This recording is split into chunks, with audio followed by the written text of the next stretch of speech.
right, are we actually doing this? All right. Hello, welcome everybody. So it is about that time. We're almost at the top of the hour. I don't know where Amy is. She promises she'll be here. I hope she is. In any case, I'm Bob. I think I know most of you except the new people. Hi. I was here a couple weeks ago. Okay, that's right. You looked really familiar. But anyway, welcome. So we're here every Wednesday night from 6 o'clock on. And generally we lead some stretching and then a meditation sitting, a Dharma talk, and a stretching. So we're going to start by having everybody stand up so that we can stretch. Let me turn off the camera so nobody sees me jiggling. All right, make sure you have a little room. And let's just start by getting ourselves set, like we're doing standing or sitting meditation, Benjamin. We can always, if anybody's in any pain or anything, please don't do it. And you may not want to have your hands where they go up into the fan. Just letting you know, because we will be raising our hands today. All right, so let's just stand with our feet about shoulder width apart. Just let our shoulders drop. Just go ahead and wiggle in any way you can. Just get out any tightness or tension. Just allowing ourselves to be comfortable. We don't need to worry about our breathing. We'll be integrating that in a minute. But for the moment, we're just going to be, okay, just go ahead and wiggle a little. Shake your hands and your shoulder. I'd say shake your head, but be very careful. We don't want to hurt our necks. And throwing them out can do that. All right. Okay, just come back to a place where we're comfortable. Just start by shifting our weight to the left, to the right. Allowing ourselves to feel the swing. Sort of now corkscrew a little. So we're pushing off. And as we push off,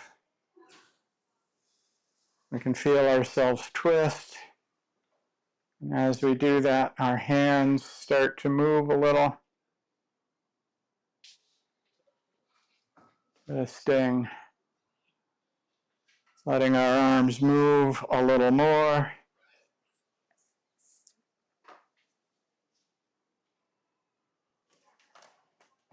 All right, and let our arms sort of tap ourselves. We can have the back of our wrist tap around kidney height as we swing and twist. And if you're feeling energetic, go ahead and tap yourself. If you're not, it's perfectly okay too. And if you can't move comfortably, just do what you can, but don't hurt yourself. Don't stress. All right, tap our shoulders.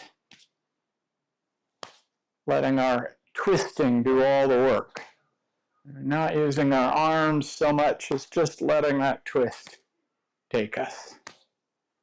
Now to the back of our shoulders.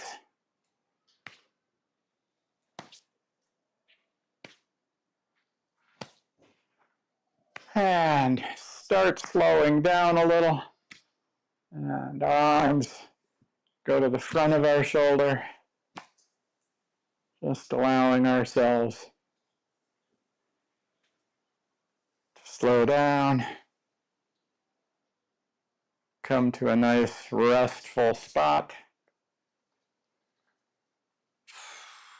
Ooh, feel that breeze. Let's just stand for a minute. Allowing our breath to come back to normal. Can let our bellies drop. No one's paying attention. Our knees should be slightly loose. We don't want to have locked knees. But if you need them to stand, that's perfectly okay. And if you need to balance, we can always use the chair. All right, this is one people may have done. We're going to play with our chi ball. So let's start with our hands out in front of us. This can be done sitting. And we're going to start, again, moving almost as if we have a ball in our hands.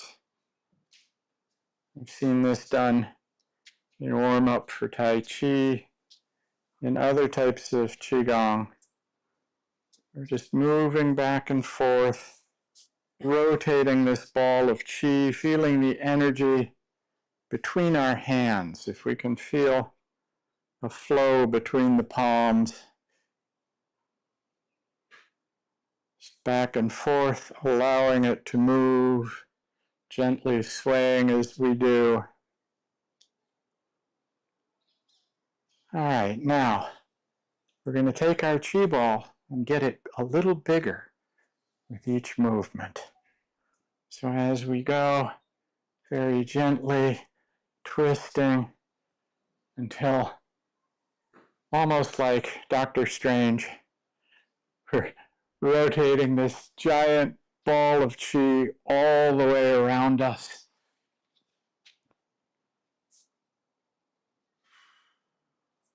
Just feeling that energy.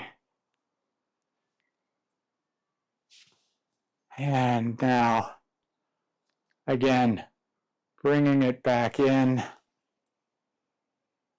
little bit smaller, till we're once again just having our basketball size or volleyball size ball of Qi. Letting our side to side motion rest. Till we're standing once again, this time with our palms out. Now this is where we don't want to put our hands in the fan. So what we're going to do is we're going to breathe in. I'll do this once if you'd like to watch. We're going to breathe in as we raise our hands. If you can't go all the way up, this is fine. And then as we exhale, smooth the Qi down our front.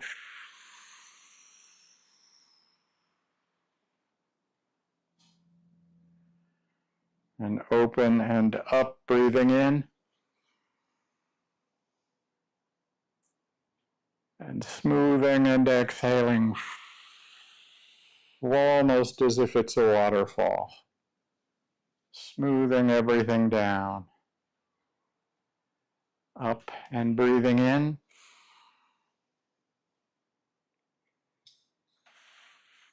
Smooth and breathing down. Seeing if we can smooth that Qi, feeling it on the front meridian of our body.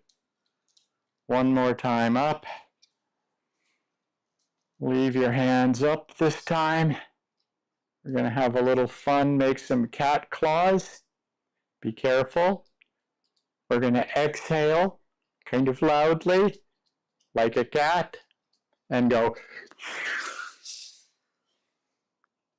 Now just let yourself drop. Pick ourselves up by the knees. We don't use our back as much as our knees. Bring your hands up into claws again. Once again, you're a cat on a scratching post, maybe a lion or a tiger. Down into turtle. Just hang. Don't hurt yourself on this, only as far as you can. And coming up again. One more time, breathing in as we raise up. Making claws and being a big cat. Okay, stay down here this time.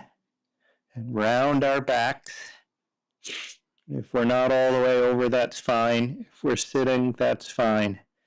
Now let's breathe in and feel our back sort of arch. Like a cat or a turtle, and exhaling, and dangling. Breathing in and feeling our shell rise.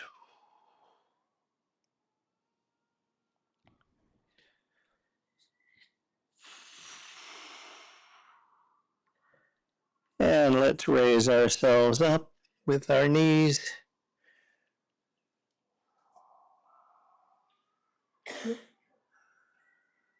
If we feel tingling, that's the chi redistributing in our bodies.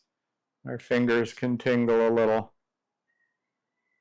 Just allow ourselves to rest. I invite us to put our hands on our kidneys very slowly. We can look to our right, breathing in. And then look all the way over our shoulder. And then exhale as we very slowly move to the left.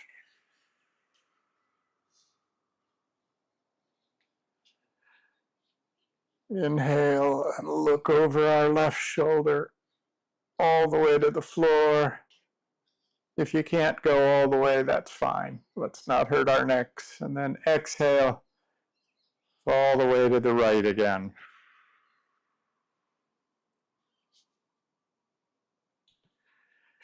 Inhale and look over our right shoulder all the way to the floor. And exhale and come to center, allowing our arms to relax.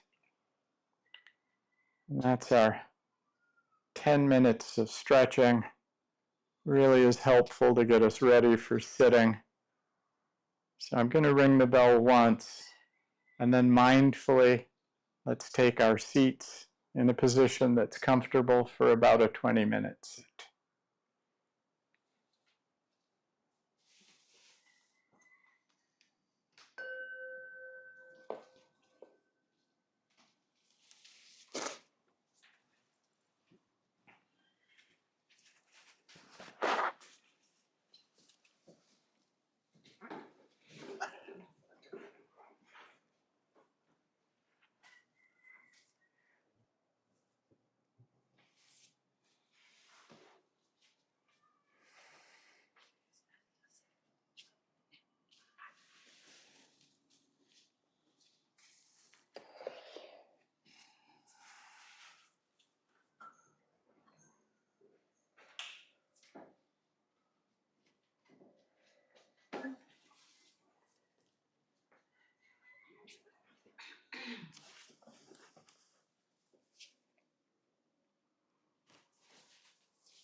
I have all sorts of equipment tonight. We lost the recording last week, so we're giving things a try this week.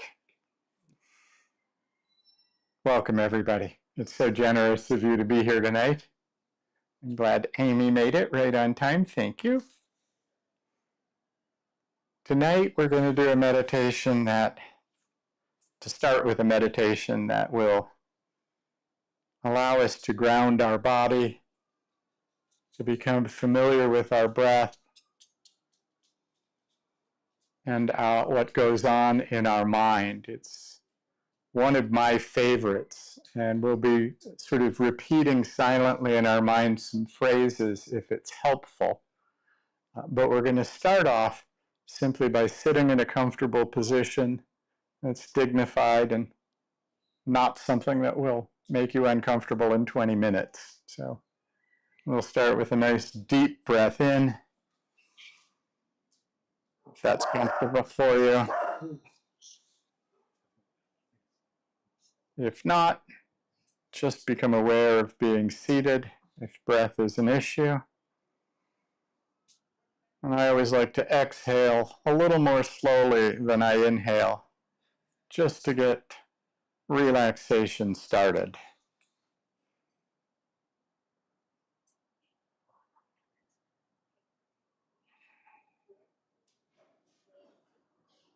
And after you've taken 3 or 4 deep breaths this way, let's just let our breath return to normal, whatever that may be for you.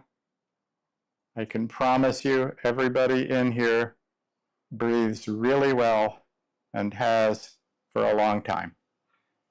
We don't need to control our breath. Just let it return to normal.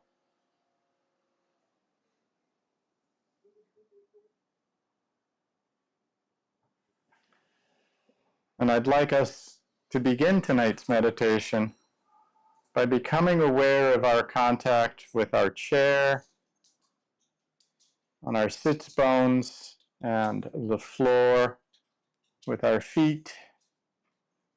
Just beginning to become aware of a connection with the ground, with the earth beneath us,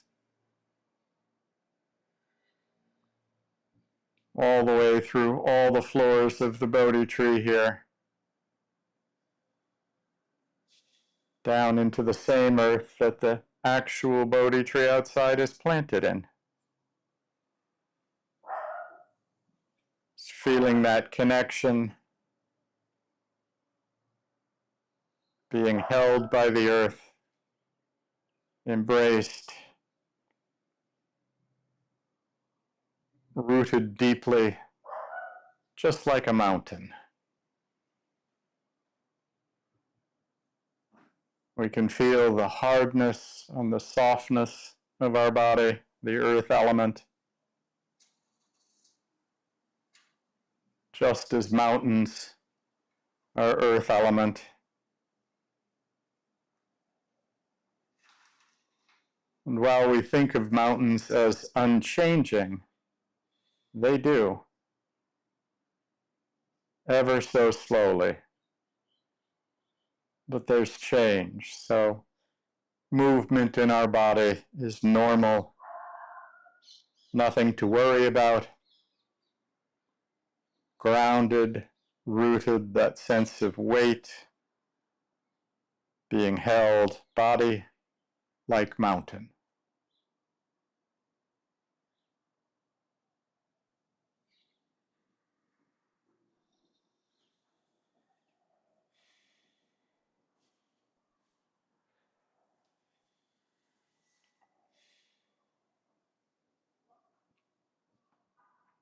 If thoughts arise, it's perfectly normal. We just return to the sense of groundedness, allowing ourselves to be held,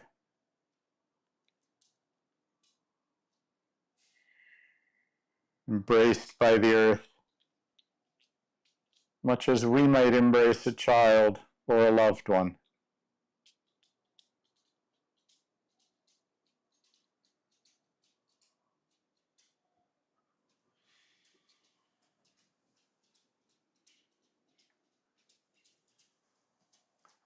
Now, as we sit, if it's comfortable for you, and you'd like to continue in this way, let's begin to notice our breath,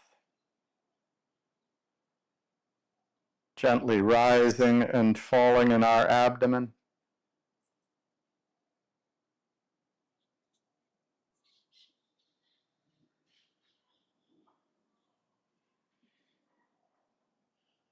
If you'd like to continue being a mountain, it's perfectly okay, or any other meditation that suits your fancy, that you resonate with tonight. Just let my words become background noise. But let's pay attention to the breath,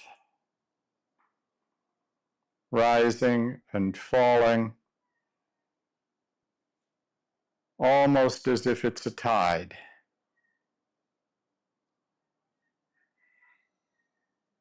We can almost see this mountain surrounded by an ocean,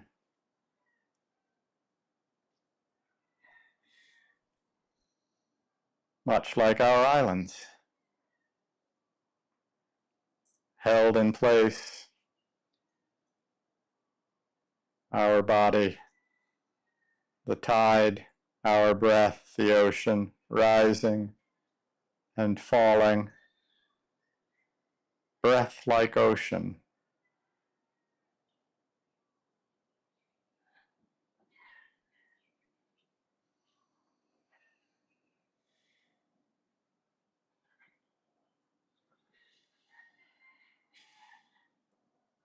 body like mountain, breath like ocean.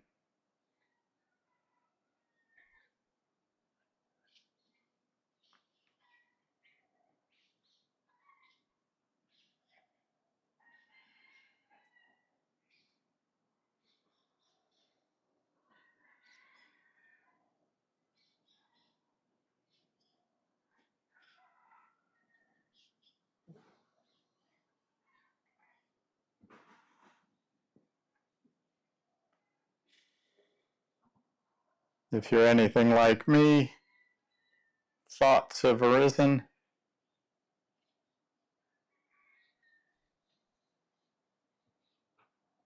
If we're able, just allow them to be present without judgment, allowing our consciousness to be wide and expansive, the thoughts and sounds simply arising and passing on, just like clouds in the sky, over the mountain and the ocean. Mind like sky.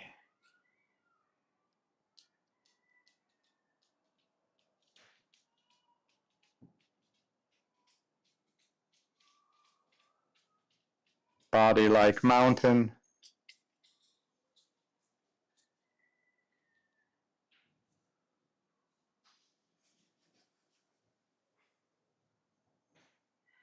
Breath like ocean.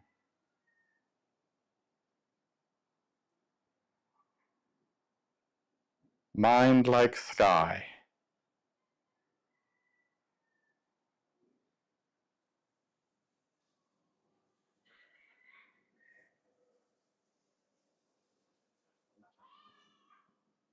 If it's helpful to repeat these phrases, please do so, silently, a whisper.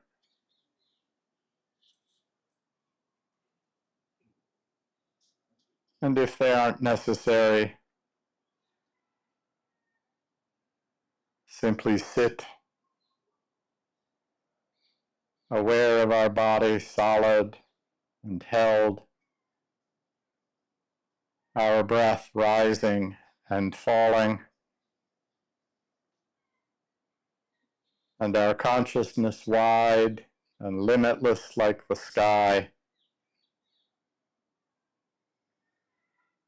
Thoughts and sounds simply arising like clouds, arising on their own and passing.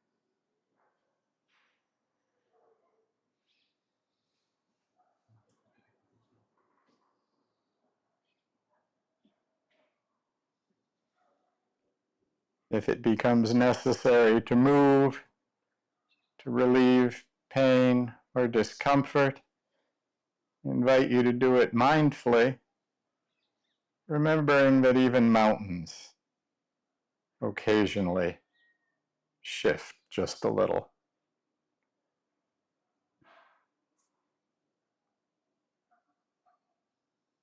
And if we get carried away by thoughts, we simply return to our sensation of groundedness with the earth, sitting our body like a mountain, our breath like the tide of the ocean,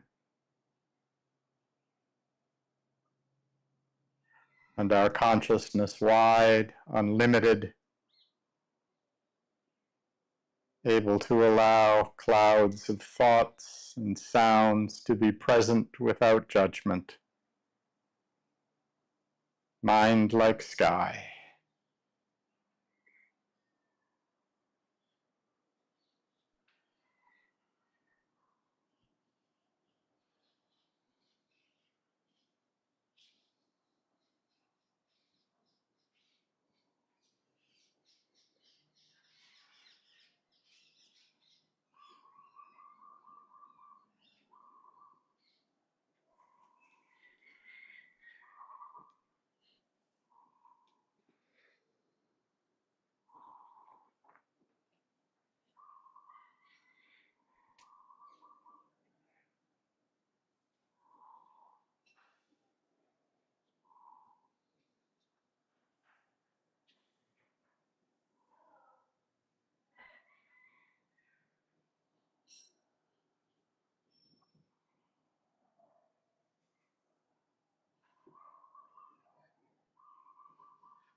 If you'd like, I invite you to join me in these last few minutes of this sitting.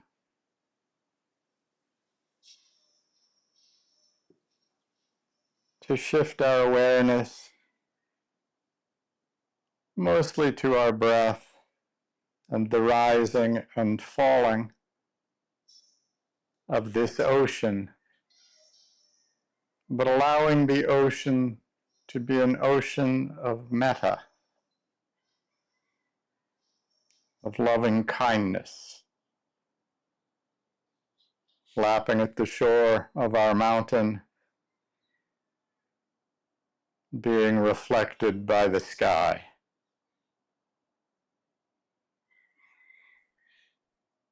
We breathe in metta with each inhale, filling ourselves with loving kindness,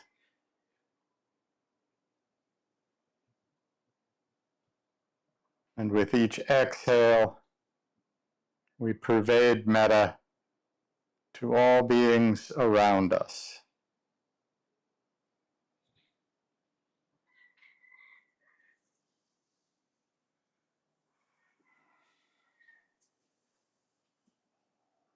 Allowing ourselves to receive metta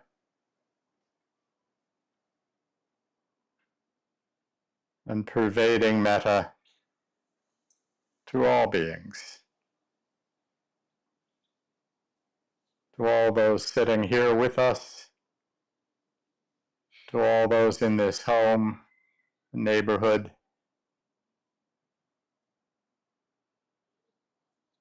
all beings, two-legged, four-legged, more-legged,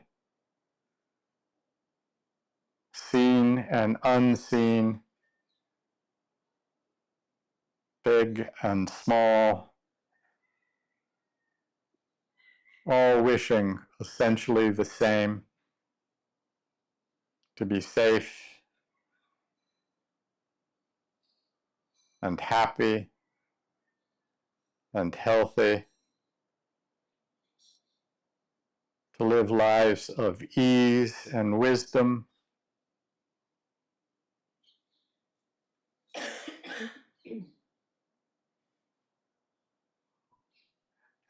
all sharing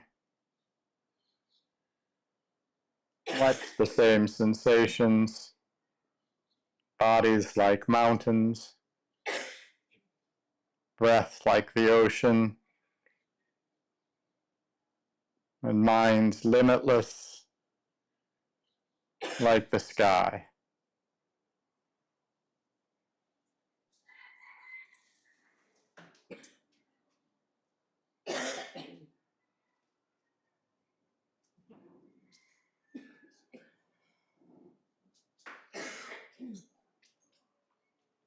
In a minute, I'll invite the bell to ring. There's no need to hurry back. Just incorporate the sound of the bell into our meditation.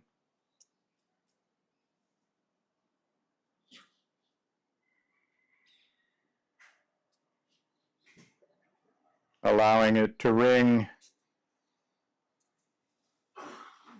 on our mountain, across our ocean, and all through the limitlessness of our mind.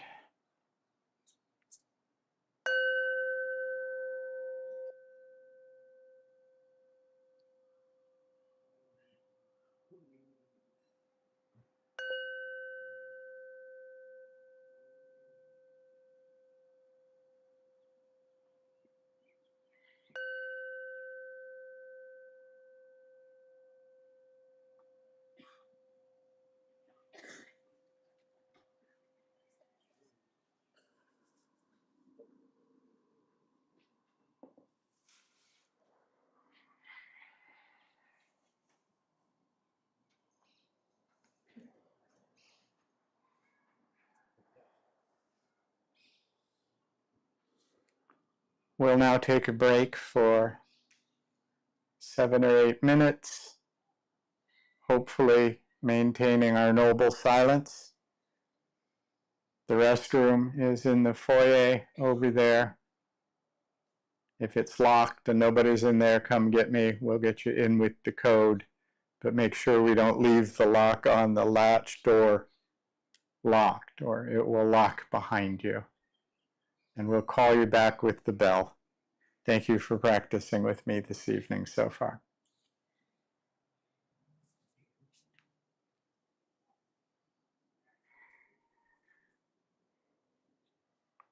And you don't need to move if you don't want to. You're more than welcome to continue just sitting.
Welcome back.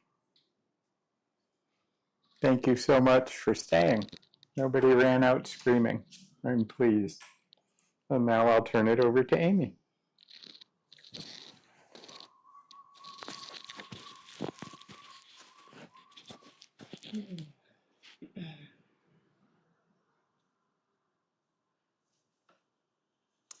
Last week we were talking about trees a little bit.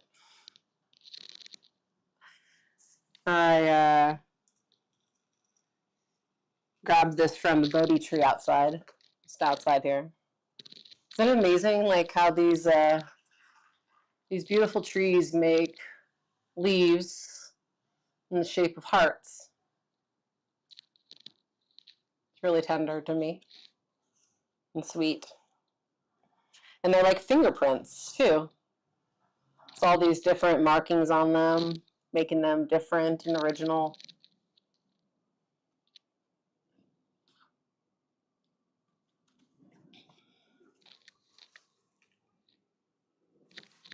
I have a story about how I came to feel a greater sense of presence in, when I've been around trees. A greater sense of presence, a greater sense of aliveness and gratitude, groundedness, even safety, joy. Kind of hug my backyard tree or dance with it or just rest my head upon it. And I wasn't always like this. This is newer for me. There's a story to it, but before I jump into the story, I was thinking about the three marks of existence in Buddhism, which is dukkha, anicca, and anatta. So dukkha, many of you might know. A lot of people just say suffering. And there's a lot of other ways to put it too, right? You can say unease, discomfort, anxiety, that tingly feeling of dread. Shows up in all sorts of ways, sometimes loud, like it's screaming, and other times like a whisper that's there. And we don't necessarily know or have a sense or remember that anicca, which is impermanence. Anicca is impermanence. So there's dukkha, there's suffering, there's anicca, which is impermanence. And anicca is a funny one. It's, when we're in pain, remembering that everything is temporary can help. There's times where I've been in very difficult moments in my life, and I needed to remind myself that all things are impermanent. And all things are impermanent. And I would say that to myself. I would repeat actually a phrase that I sang on a retreat, or it was part of a chant that we did most days. It was, all things are impermanent, they arise and they pass away. To be in harmony with this truth brings great happiness. All things are impermanent, they arise and they pass away. To be in harmony with this truth brings great happiness. Oh, wow, that voice. But we're all singing it, chanting it together. And as I find the courage to sing it in front of you with my lovely warmed up vocal cords, I still feel a softness, an ability to just be in this sheepish moment where I decided to chant and sing with you all. And other times impermanence sucks. Other times impermanence is really, really difficult for us to grapple with. People go away, states of mind and heart change. Love comes and goes. Success comes and goes. The body feeling strong or even safe can come and go.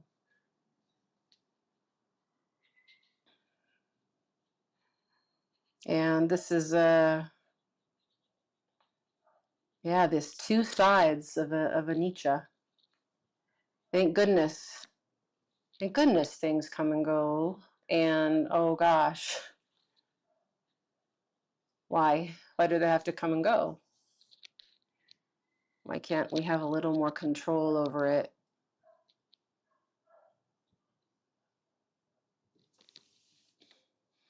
Why can't we be able to hold on to what feels good, loving, safe, and just hold it there forever?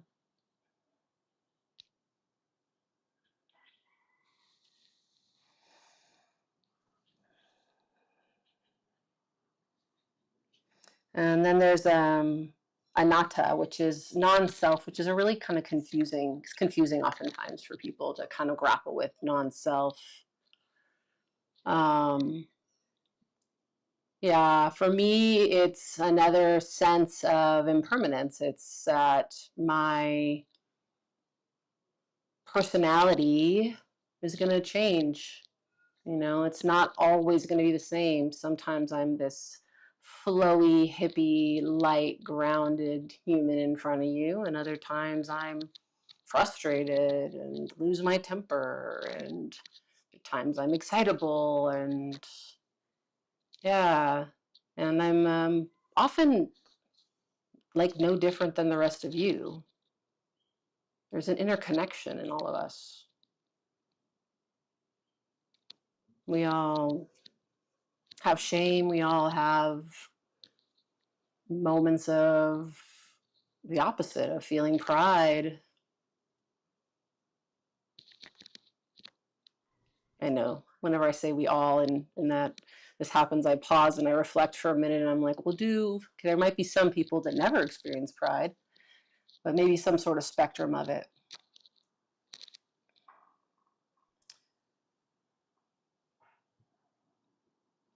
Another way that these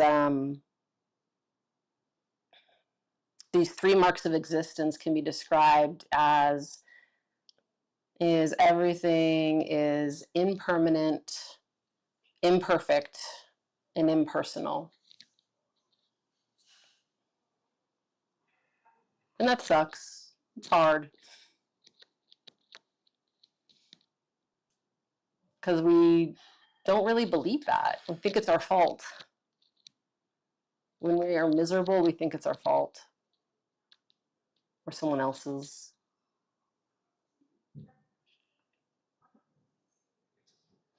Sometimes when something's going well, we also don't necessarily feel like we think it's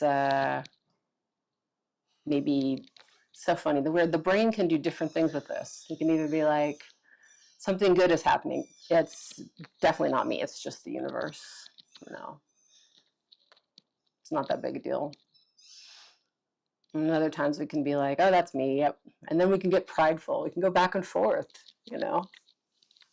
Arrogance to I'm the worst in a second. And these, so what do we do with this? What do we do with these difficulties of being human? For me, it's the ability to find the things that allow me to ground like a tree, allow me to stand tall, or just hold myself up, even emotionally if I can't do it physically. And I think that's a lot of times why in sits, there's this instruction to find that balance between relaxation and upwardness.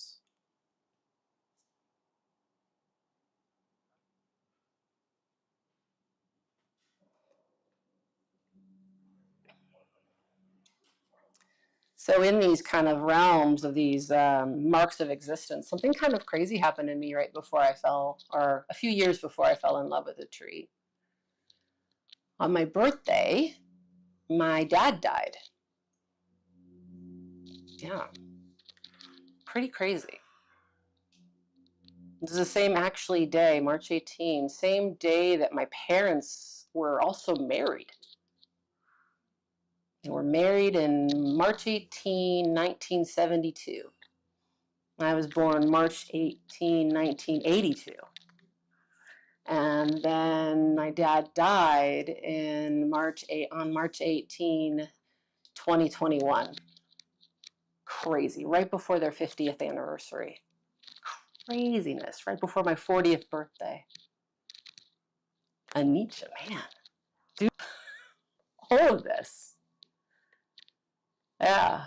And my birthdays, they've been tricky since, right? Loss is interesting. And yet it's brought me closer to everyone I know who's lost someone. Loss has become really interesting to me. It's like real and tricky, and there's like, it's the other side of love. We just really, yeah. And I felt like 2 years after my dad died on my birthday, I felt like I was given a gift. I wasn't really hiking. I was like meandering around Owl Crater Trail with my cousin. She came. I was like, somebody needs to spend time with me on this day, please. That I can be like sad and happy, and I can do whatever is true for me here. And so we were just walking around, and this banyan tree. Like I stopped in my tracks, kind of like if you saw someone another experience. And I was just so taken. I immediately like crawled, it's like, it's got the roots that are out, and I was like touching along the roots and climbed up into it, and like was like talking to it like I knew this tree like in a past life. There was something there for me on my birthday again, and it's changed my life. I see trees everywhere now, like I see them, and it feels, maybe it's like, maybe it's like a piece of my dad or my grandpa or other people I've lost, or the Buddha, Kuan Yin. Yeah, and that gift of feeling like I can look at this leaf and feel a sense of presence and groundedness and goodness. It's wild. And it's such a gift. And I would just encourage you all to see like what things in your life are like this for you. There's could be, I mean, for me also, it's sunrise, sunsets, and the stars and the moon, owls and dogs, and bodies of water, and definitely trees. To the point where my friends will be like, they'll see me like walking slightly away from them, and they're like, "Are you gonna go say hi to that tree?" And I'm like, "I'm gonna go say hi to that tree." And it's allowed me to be more unique, more myself. I can talk to trees, you guys. Like I would never have let myself do that. Even a few years ago, I would have been worried about shame or judgment or telling you all and having the internet know. But it's like a sense of like aliveness that's also true that we find in this practice. So yeah, all things are impermanent, imperfect, and impersonal. And there will be dukkha, will be loss. And there's this too. Yeah.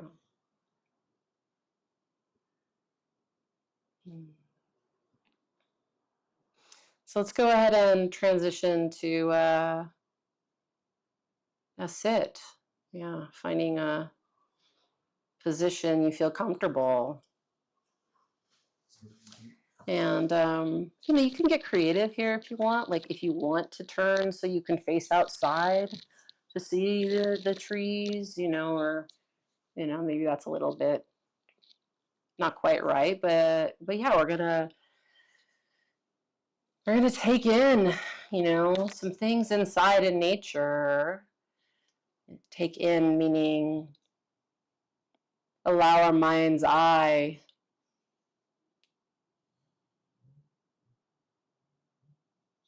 to go to maybe the sound of the wind,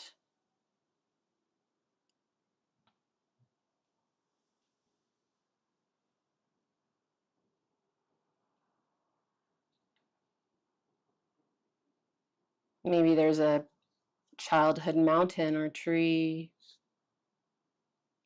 river, ocean, lake, animal, a particular set of constellations, a campsite, backyard, front yard.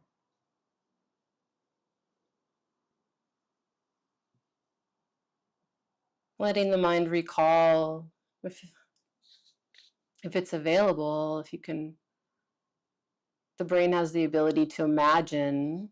Some people don't have this ability to see, visualize in their mind. And if not, then you can go to that felt sense of what that was like, that memory, that object, that being. But if it's available, if there's a little bit of ability or a lot of ability in the mind to imagine, visualize something in nature that has supported you or continues to, past, present.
Allowing nature, however it supports you, to be a part of your practice here.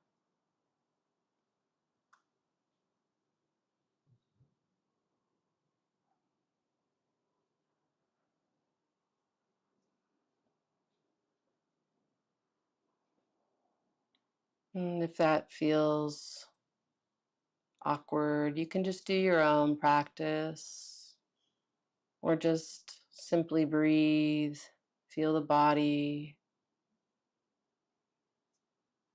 and allow the sounds of nature to pass through, or memories, visualizations of nature to come to you as you breathe.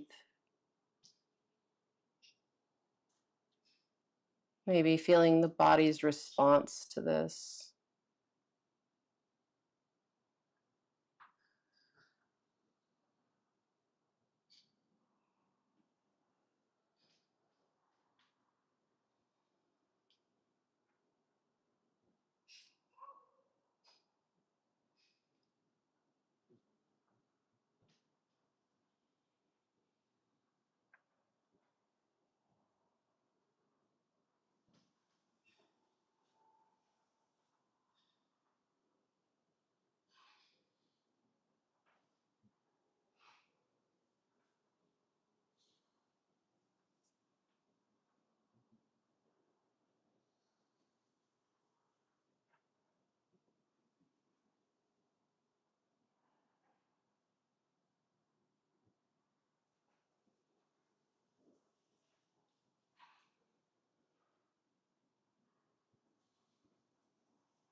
If the mind is struggling or if the body is struggling,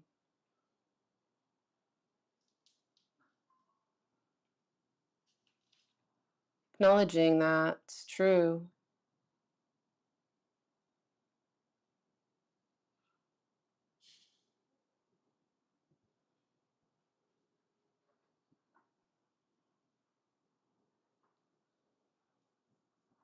Not needing to fight it. This is what it is right now. And it makes sense to wish it were otherwise.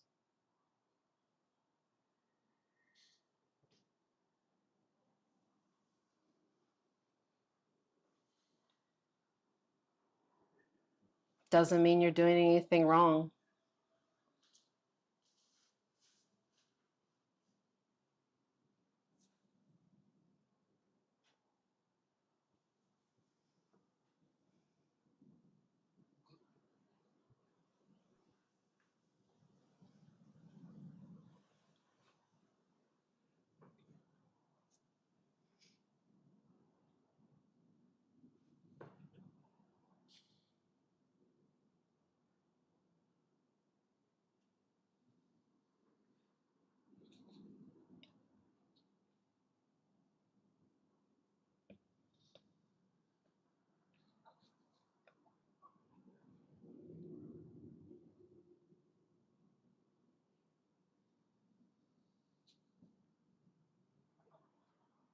When a branch breaks off of a tree, I don't imagine that the trunk, the roots, the leaves are like shaming the branch. Like, why did you break off? Like, what was wrong with you?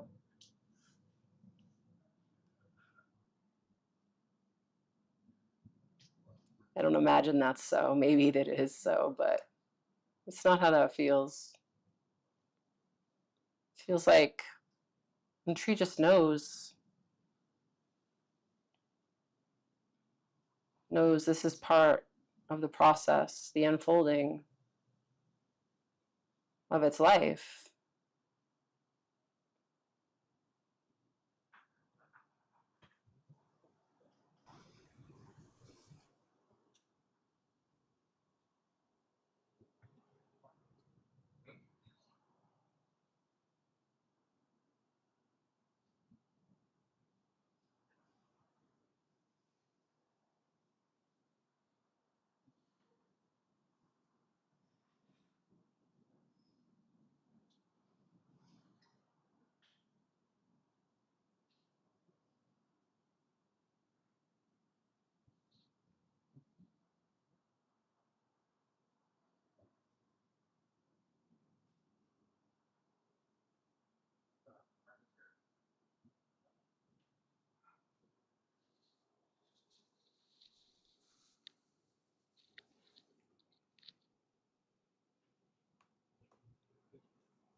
Redwood trees are some of the tallest trees on earth.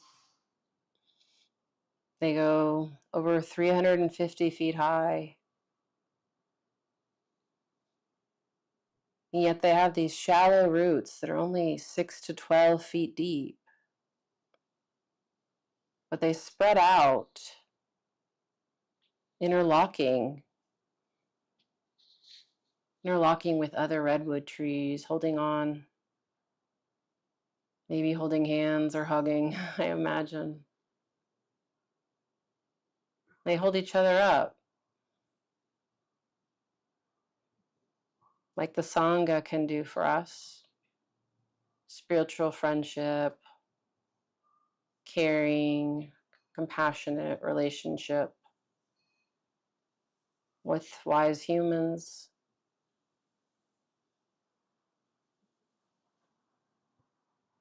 We hold each other up.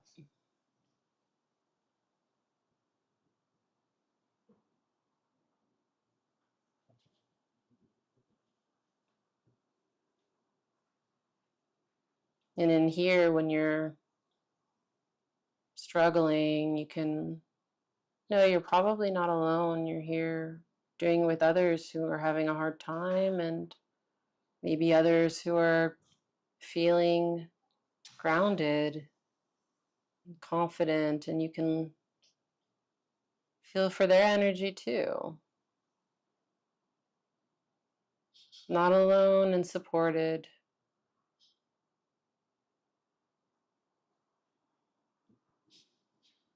Interconnection,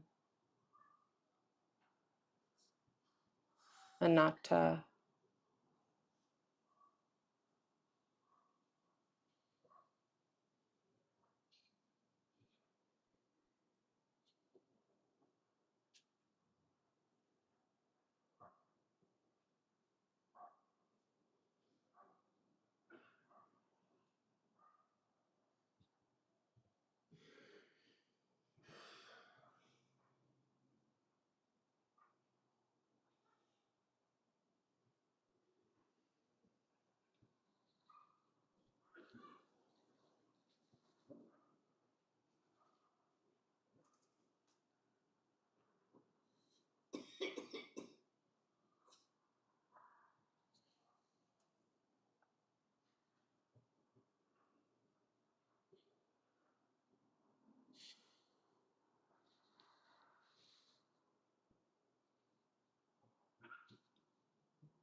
When life is hard, dukkha is here.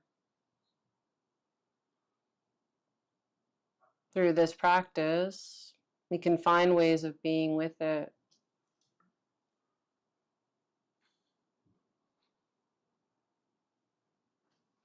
Through help of spiritual friendships, wise friendships.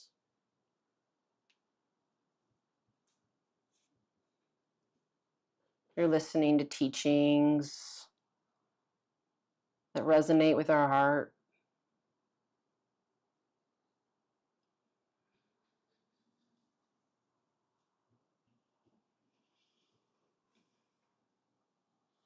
Through remembering that they can have moments of freedom.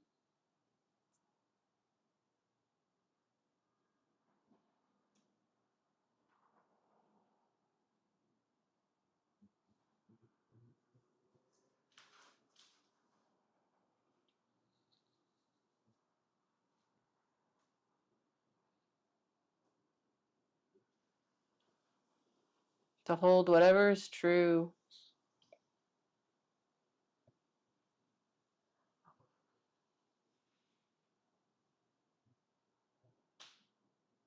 From the Metta Sutta, like a mother holds her child, her only child.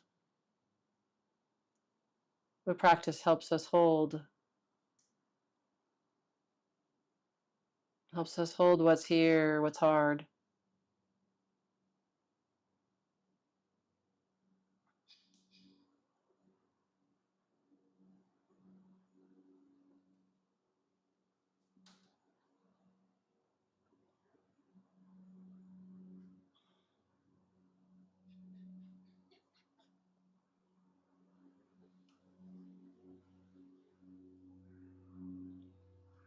It also helps us see and savor and appreciate what's good, what's supportive, what's skillful.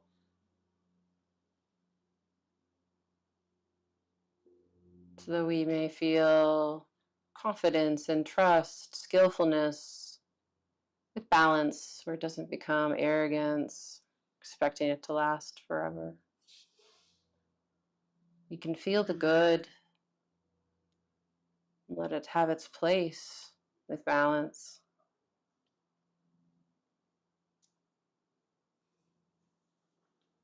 Another thing that can help sustain us through the difficulties is to let us feel the good about ourselves, the things in our life, trees, people, oceans, whatever it is for you.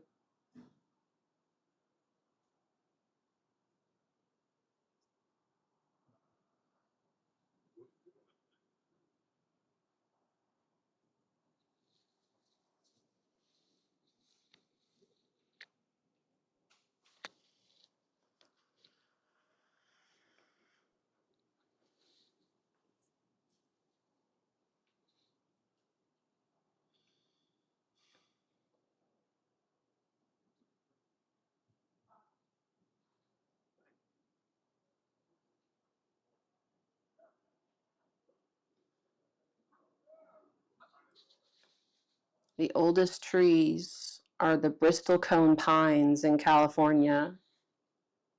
Well, there's a debate about some of these, but we'll go with this.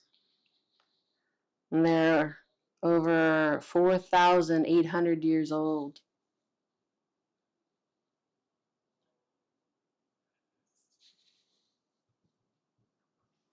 Around when the pyramids were being built.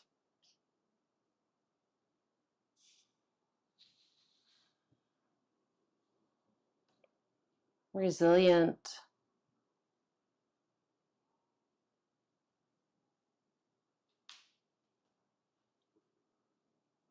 And for myself, the gift of this practice has been resilience.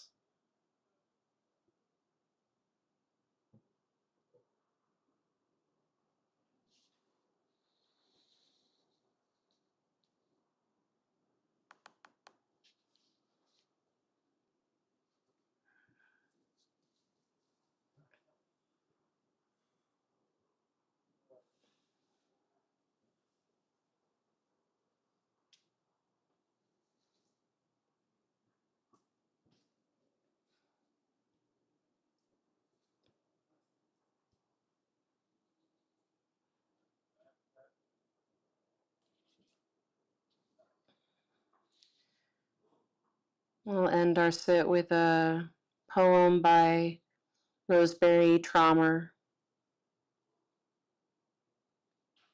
Self-compassion. It's like the scent of rain after a month of drought. The way it rises up and fills the lungs, quiets the body, and gentles the mind. That's what it's like when, after grasping and spinning and reaching and clenching at last, exhausted with my own fear, that I lay my hand on my own heart and see through my thoughts and practice loving what's beneath my palm. This frightened woman and the life that lives through her. Not a single promise I will be safe. But when I press my open hand into the beat of my anxious But when I press my open hand into the beat of my anxious heart, What was dry becomes loamy, and what was cracked becomes rich. And a faint sweetness tendrils through me like incense, soothing as a lullaby that opens in the dark.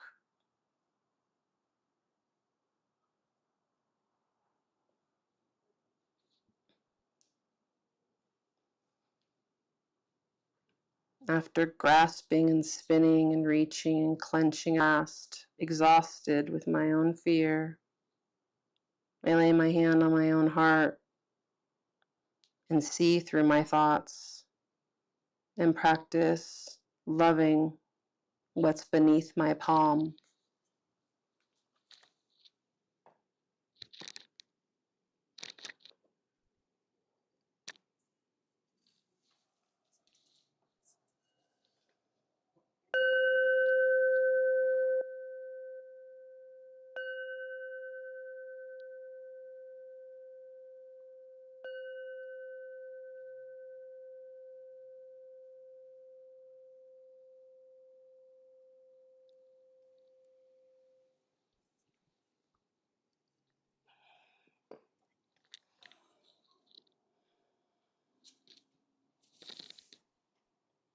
Thank you all.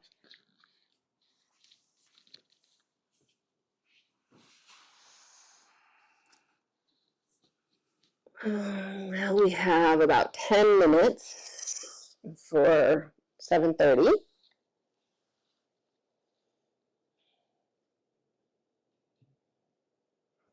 Does anyone have any comments about their practice, questions about the Dharma talk?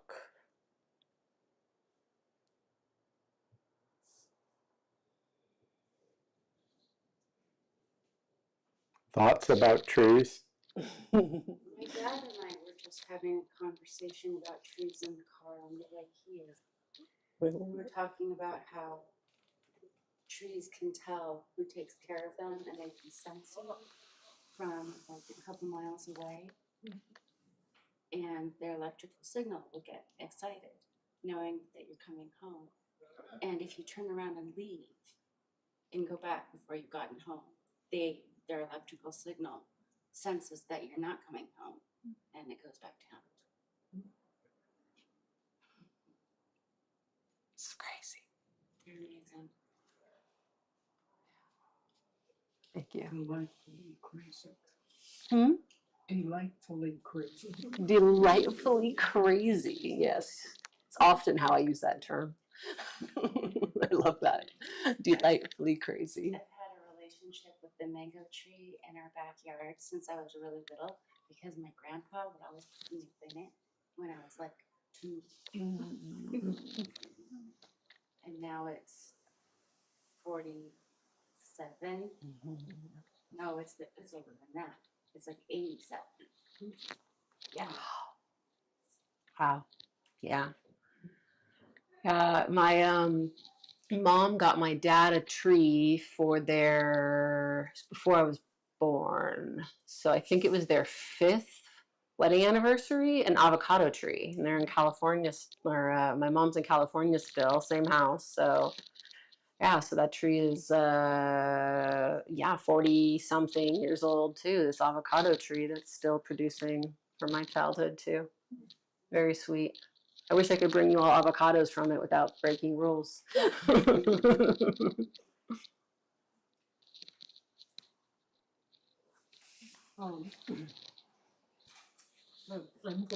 going to be gone for several weeks, and I am going at the invitation of the trees to Northern California to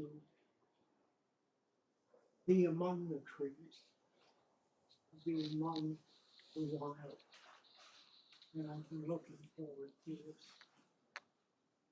It won't be a structured retreat, but I'm going to just allow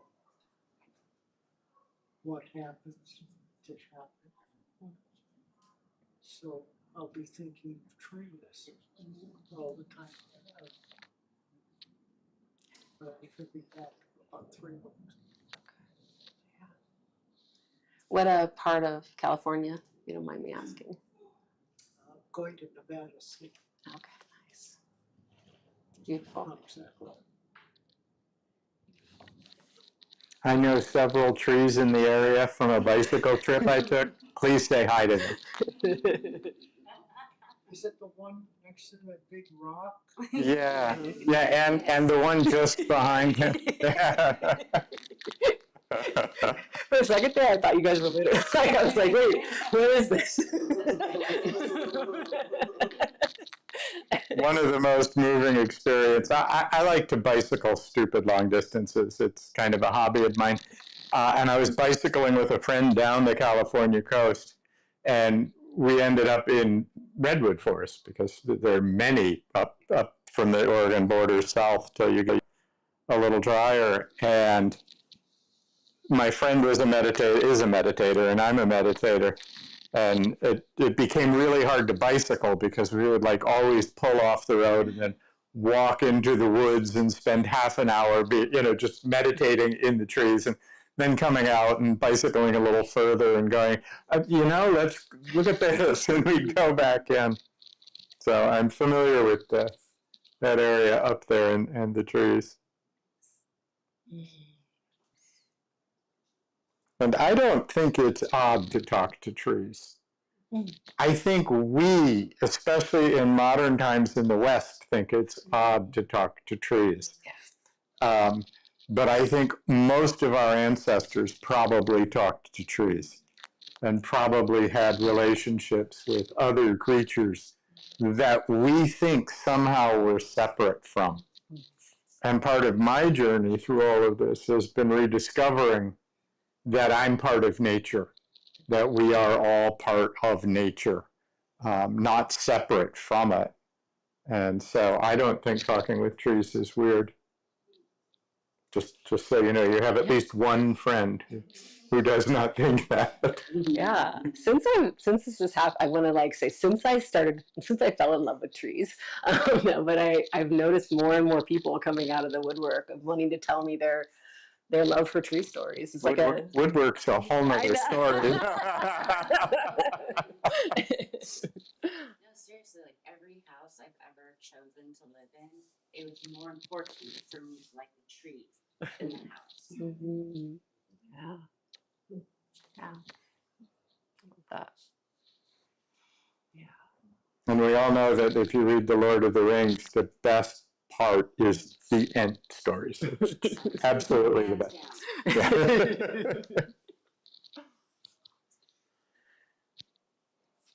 So I'm I have an official flight date to Again? I never had an official flight date. Anytime I said I was leaving, it was like, I'm pretty sure it's going to be this day, but until now. So the 17th is when I'm temporarily moving to Alaska. So yeah, I'm sure I'll find some trees there.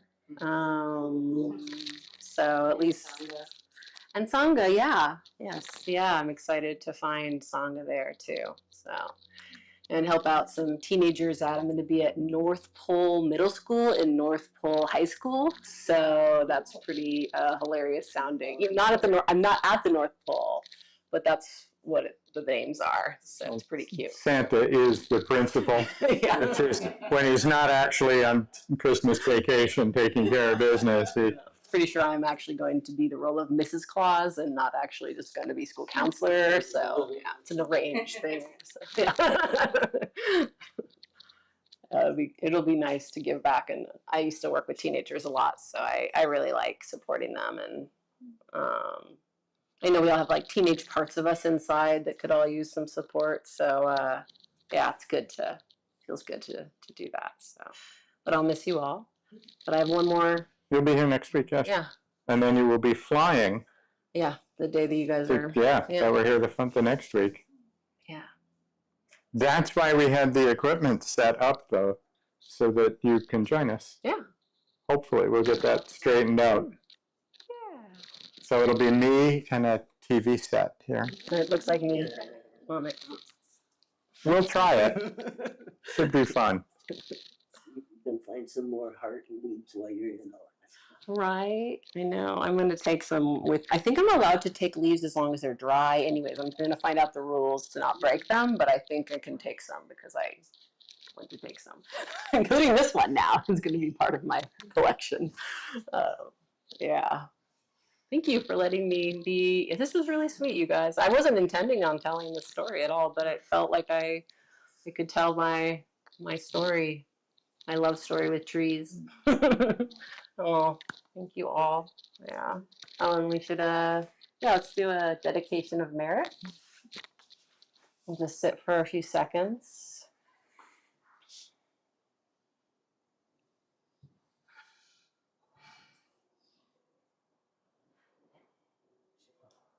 May the time that we spent here, may it resonate in our lives as we move on to the next phase of things. And may the benefits of it spread out into our lives and the lives of those that we love, and then the lives of those that we don't know. All the people on this island, all the islands, all the people on the mainland, all the people in all places, near and far, all the animals, all the life, all the trees, all living beings. May they be of benefit to our practice. May all beings be safe and steady and protected, just as a great oak tree, a great redwood tree, banyan tree, mango tree. May all beings be happy, safe, protected, and loved.